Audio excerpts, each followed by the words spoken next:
Welcome everyone to the Spoken Nerd, the podcast about database technology. I'm your host Connor McDonald, and I've got a special guest with me here today. There's very few people out there that can throw down with community experts at user group conferences, whilst at the same time strolling into a meeting with Larry Ellision and putting him in his place, while co-presenting with Juan Loaiza at major events around the world. So without further ado, welcome to my podcast guest, Maria Colgan. Hey, Connor, thanks so much for having me.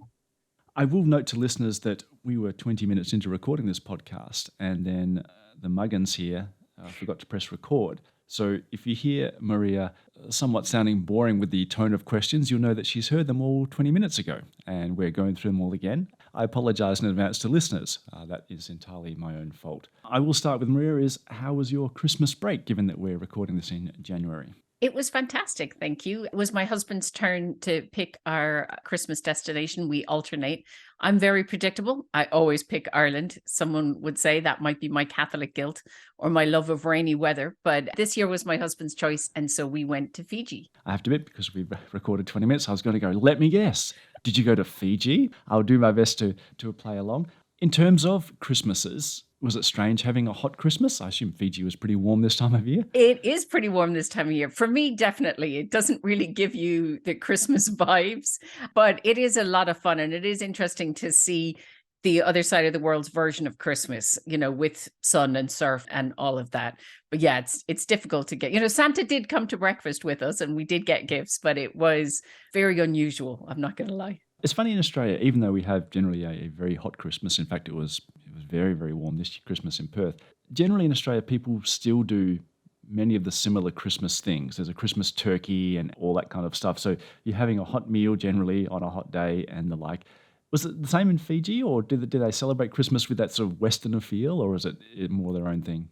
There seemed to be a little bit of everything for everybody. So there were a lot of Australians with us in the resort, as well as English, which I was kind of surprised.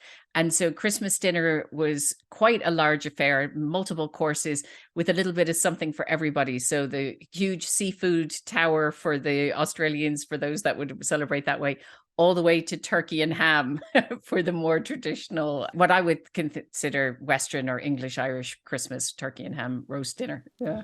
Certainly my experience of living in the UK was the English are certainly sun chasers. I remember going to, I think, Tenerife, and there's all this wonderful culture there. But yeah, you get to your hotel and it says, tonight, Manchester City versus Everton, and while you're drinking your Guinness at the pub. The English have made their mark on holiday destinations around the world. As I normally do when I have podcast guests on there, like yourself and others from Oracle, I go trawling through LinkedIn. LinkedIn stalking is probably the less politically correct word.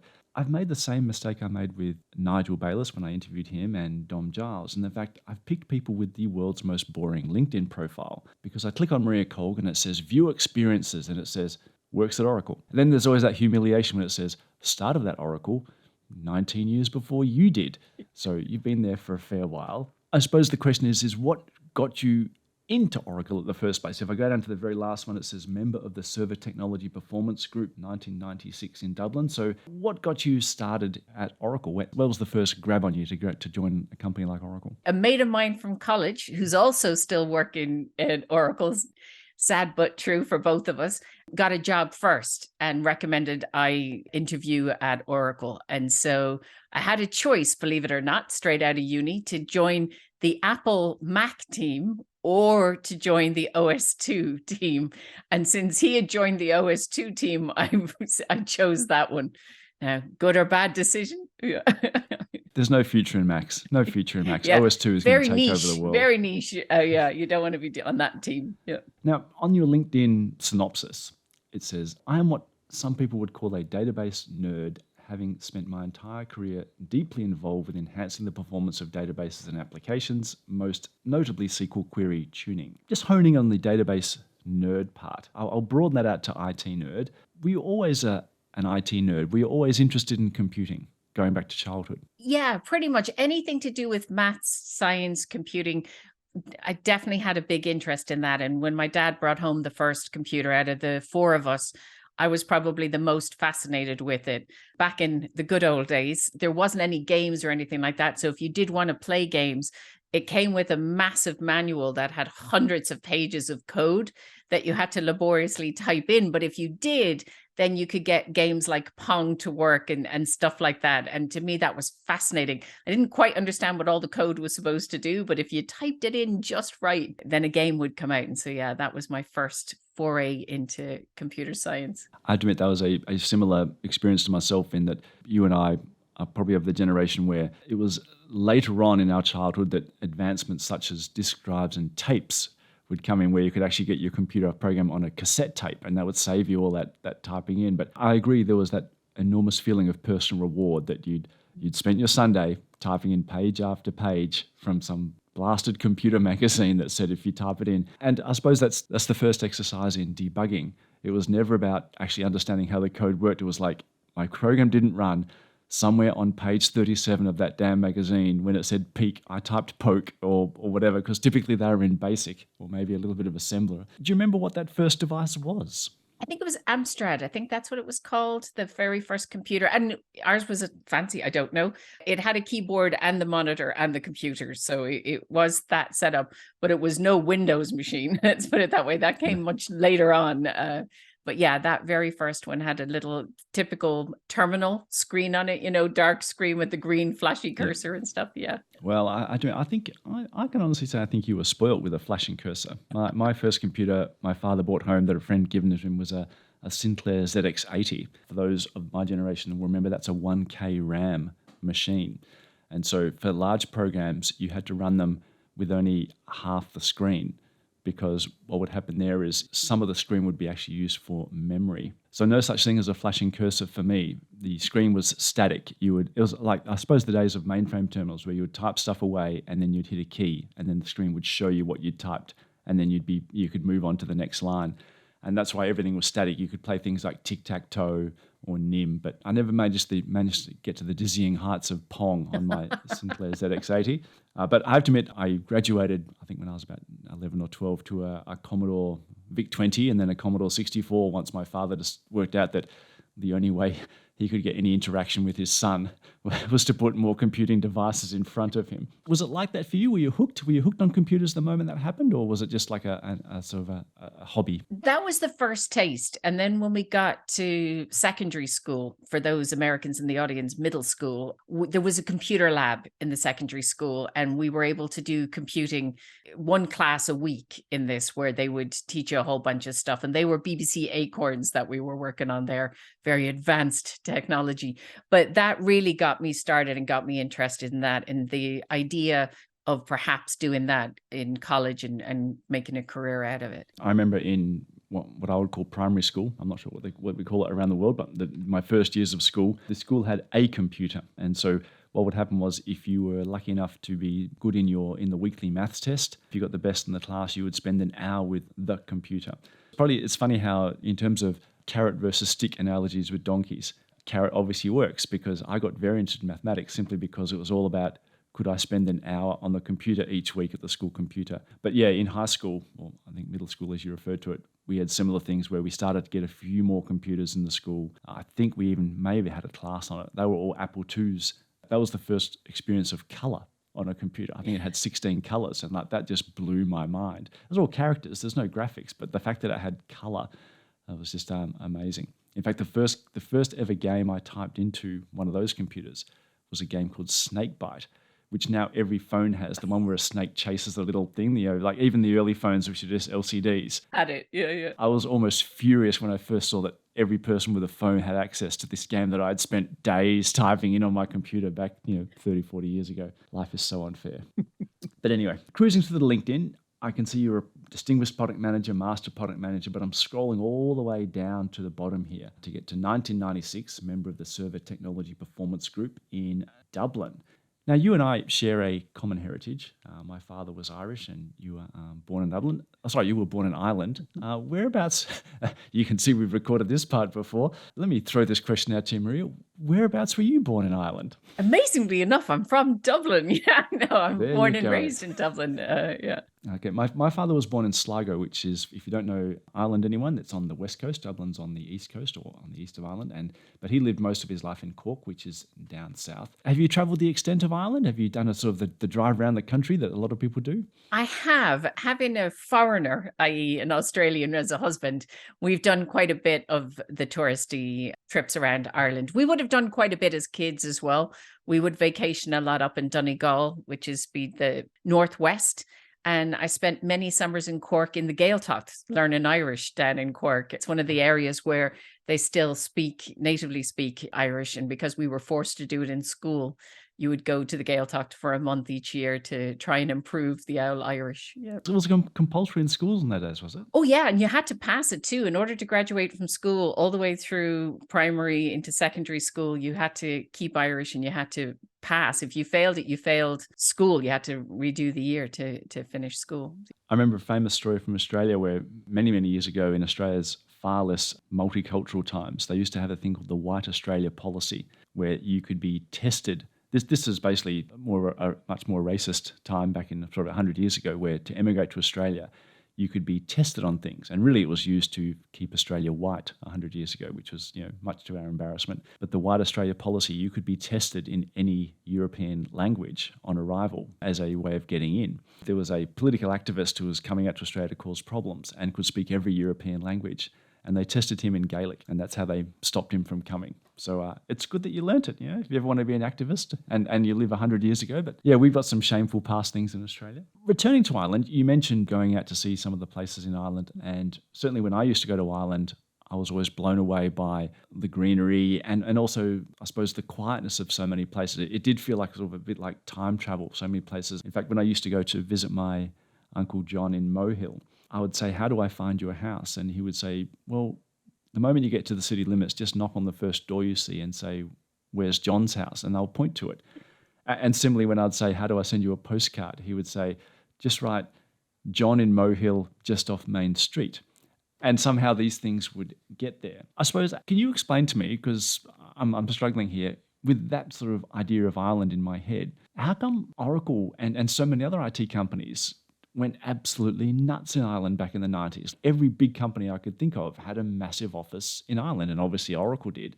I'm sort of confused. Why did Ireland become this hub of IT? It was for a couple of reasons. I mean, you had a really young, well-educated workforce that were also cheap. So let's make that clear. Economically wise, they called it the Celtic Tiger had started there in the 90s, where they got this massive influx of large international companies like Oracle, Intel, Dell, Apple. Everybody came there, and they came for a number of reasons. One was the well-educated young workforce. The other was more economic reasons. So there were fantastic corporate tax laws in Ireland where they were basically able to operate nearly tax-free. And on top of that, the EU had just brought in regulations that said, if you manufacture within the EU, then you can ship goods all around the EU tax-free or tariff-free. So that whole free market was kicking off. So they all needed some kind of placeholder in the EU to say, we manufacture there. Now, it turns out some of them really exploded. Like Apple has a massive place there.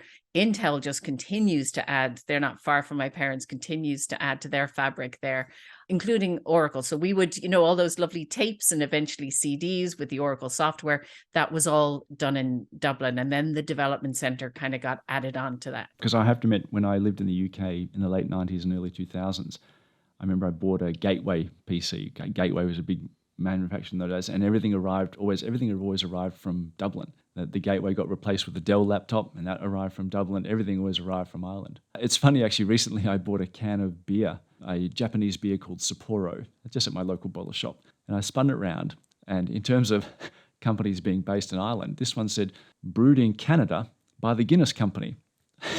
And I'm going, how is this a Japanese beer? I was like, but the joy of the multinational world. So it says here, what in LinkedIn? Yep. So 1996, member of the Server Technology Performance Group. What was the version of Oracle back in 96? What was the version you were working on inside the company? So yeah, when I graduated, I was porting 7.3 onto OS 2. which really just meant you had to run Aura test, which is our internal test suite, make sure that you could start up the binaries and run these tests. And if they didn't pass, then you had to go in and debug the code. And just for listeners out there, that proves to you that from at least, 30, 40 years ago, Oracle has been committed to testing its products thoroughly. All you people out there on Twitter just slagging us off saying we don't test it, I'll have you know that go back 30 years, 40 years, we had Aura test, and now that thing has evolved to billions upon billions of test cases that we run through. So don't give us any hassle about that. This is proof. We got proof right from the source that we've been testing for a long time. So don't give us any grief. So that was 7.3 was when I began, but I didn't stay in OS2 product line very long before I realized it was not for me. And that's when I joined the performance team. But yeah, it was 7.3. Well, let's face it, I think worldwide, in any company or any customer user space, people realize maybe OS2 wasn't for them and figured they should move on. I miss OS2. I used to like OS2. I think when I was chatting with Dom on the podcast, we both waxed lyrical about the beauty of OS2 over its counterparts in those days. But of course, the world has moved on.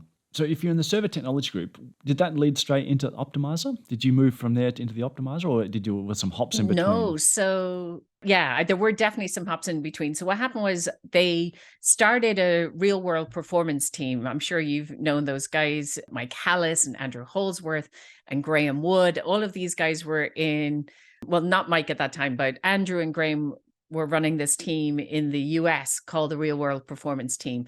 And they would do, at the time, industry benchmarks as well as customer benchmarks to test our software against all of our competitors. And they were looking to open a European branch of that. And they put up a flyer in the canteen. This was back when Oracle was one of the cool kids and we got free lunch in the canteen, like all the startups do now in Dublin. And I remember seeing that. And at the time, you needed something like 5 years of experience with Oracle and SQL and all the rest of it. I had about 5 months, but I was desperate to get out of product lines. And so I applied. And thanks very much to two people who, both my immediate manager and his manager, a chap called Joe Gallagher, a lovely American who was running the development center in Dublin at the time, took a risk and said, "I will give her a go, see how she gets on." She's desperate enough to want it. So that's cool. Just for younger listeners, a flyer is a piece of paper with some writing on it. But it is that funny thing where, like, can you imagine nowadays someone saying, "Yeah, I saw a flyer in the canteen"? But yeah, I suppose now it would be, I saw a message on a Slack channel or whatever. But yes, it's something pinned to the board. I have to admit, my local supermarket still does flyers for looking for tradies and people to mow lawns and stuff like that. It's funny you mentioned Mike Hallis. He's still at Oracle, and we have an internal Q&A forum called Einstein, where people inside the company pose their questions about performance and all sorts of other things. And Mike's certainly one of the most active on there. Whenever the tough questions come out, Mike emerges from, I'd imagine, his hilltop mansion and like an oracle saying, no pun intended, here is some wisdom of someone with 40 years in the game. So yeah, Mike's a very sharp guy, and it's good to have him internally still. When you moved to the Real World Performance Group, did that coincide with your move to the USA, or did that come later? It was kind of twofold. So I moved out of product lines and into the performance team in Dublin first. And I did about 18 months there before I got the opportunity. Andrew came over. We'd been doing a big benchmark for one of the large telcos in Europe. And so there were multiple of us involved, because back in the day, we weren't a hardware company, we were a software company. And so when these big tenders would come out from customers, we'd have to partner with a hardware company, and we'll run Oracle on Sun, and somebody else was running Oracle on IBM, and somebody else was doing it at HP. And so there was multiple of us involved, some from the US, some from Europe, from the European team, doing these benchmark with these different partners. And so I got to work quite closely with the US team, and Andrew was kind enough to ask me if I wanted to relocate. And, the usual thing that you tell your parents when you're emigrating, I'll just go for a year. I'll get lots of experience from working with Andrew and Graham and all these names that I'd only ever really seen in the code or, seen in some of the educational stuff. White papers at the time. It wasn't videos or anything good that you get nowadays. It was all these white papers you had to read about weight events. And so I'll go work with them for a year and come back with all this great experience. So, keep my bedroom. I'll be back. That's right. I was the same when I moved to the the UK in 99 because of the Y2K. It was all like, well, there's going to be plenty of work and I have an Irish passport, and so there won't be any dramas getting, in terms of work issues. And yeah, late 98 moved over there. Late 2003 came home. And even that was purely such that I'm to have children. In fact, funny story, my now ex-wife and I had planned to stay in the UK for a lot longer. But when we came to having children, we met up with some friends in London, and they had a toddler. And we really met them to sort of see what living with a toddler was like, because we had obviously no skills and no experience. And we went down to Hyde Park, and the toddler would not stop crying. And we couldn't work out why. And eventually our good friend said, I think she might be a bit freaked out. This might be the first time we've ever been on grass. And at that point, I thought, both Gillian and myself looked at each other and we said, we might go home to Australia to have children. And so, no offense intended to any English listening audiences. Maybe they were just an outlier. But yes, it was the fact that a toddler had not experienced grass was somewhat alarming to us in Australia.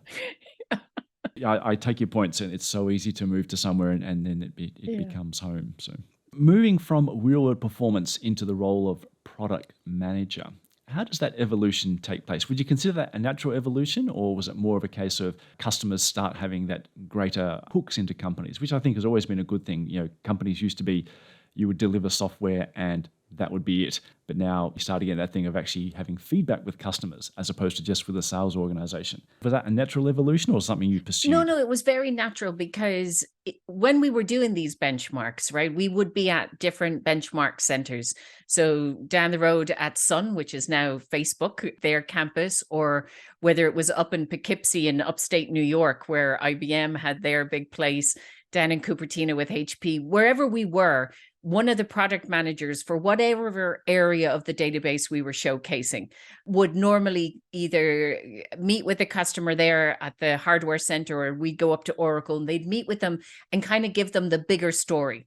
Because oftentimes they give us a very narrow test case that they were interested in proving you could deliver this part of their workload, but to give them the whole spiel on Oracle and developing this relationship. And after the benchmark was done, my interaction with that customer would end. So for 6 weeks, we were best buddies, and I was obsessed with this company and what they needed to do. And then after that, I never really got to follow up, where the product managers did. They continued that relationship.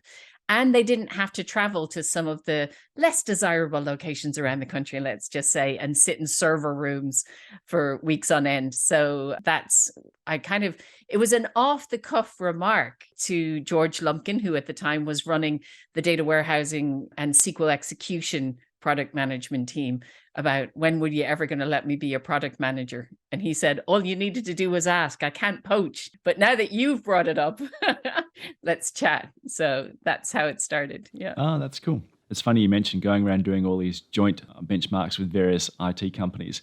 It, of course, behooves me at this point in the podcast to say, if only there was a company that would had hardware and software engineered together. There we go. He's got the corporate line in. Hopefully that gets me some sponsorship from Oracle HQ.